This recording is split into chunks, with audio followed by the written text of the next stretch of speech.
This runs the heat bed and the heater.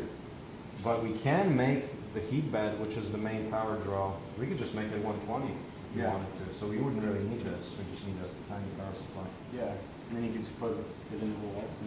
Yeah. But the controller controls the heat source. Mm-hmm. So the way that happens is these are the wires that go to this D8 connector.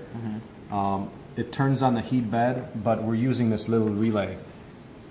It's actually a power MOSFET. It's a power handling element, which means you turn it on with the Arduino, mm-hmm. and then this thing gets powered by the power supply, and then that goes to the heat bed. So this is a switch. It's essentially a switch, because when you switch a big power device, you need to, like the Arduino couldn't control that bed directly. It needs to go through this intermediate step. Do you know anything about electronics? Or I took an electronics class, but that's about just like yeah, this is basically a switch. It's like a light switch, except when you turn it on, it switches a much larger thing.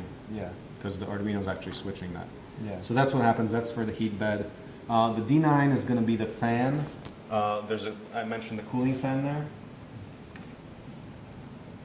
That's going to be D9. D10 is going to be the nozzle. Okay.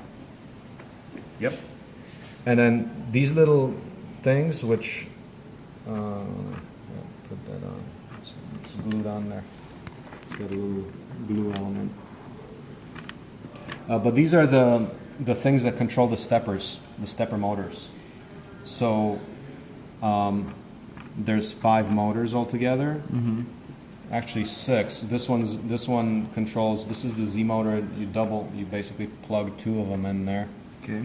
That's for the Z. This is the X. This is the extruder, mm-hmm. and these are YY because we got 2 Ys, like those 2 Y sides. These are the Y. Yeah. Mm-hmm. These are the Z's. So the Z's get doubled up out of there. Now you need 2 motors just to make sure it moves evenly. Yeah. Yeah. Okay. Yeah. If you drove it on one side, it might not. It might get warped up. Yeah. So that's how it works. We got a little display which we connect, so that goes in. These are all common off-the-shelf parts. So there's an Arduino underneath there. So this is a shield. It's called a shield. It's a thing that snaps right on top of the Arduino.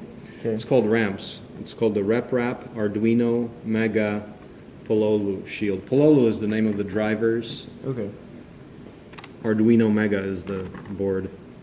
So this assembly is called ramps. It's a common 3D printer controller. Okay. Yeah. Okay, so we plug it in, that's the display, and this ramps allows you all these extras like the display. Yep, so that just plugs in. Does this just display your temperature values? Yeah, you can actually control the thing, like you can do the SD card. Mm-hmm. There's an SD card in there. You can print right off this SD card. Okay. And you can use this to control it, or you can print tethered with a computer just through the USB going into the Arduino. Okay. So all the controls, you will see it, will turn it on right there. Okay. So that's it, and then let's see. Let's stand the printer back in its correct position. Okay, turn this.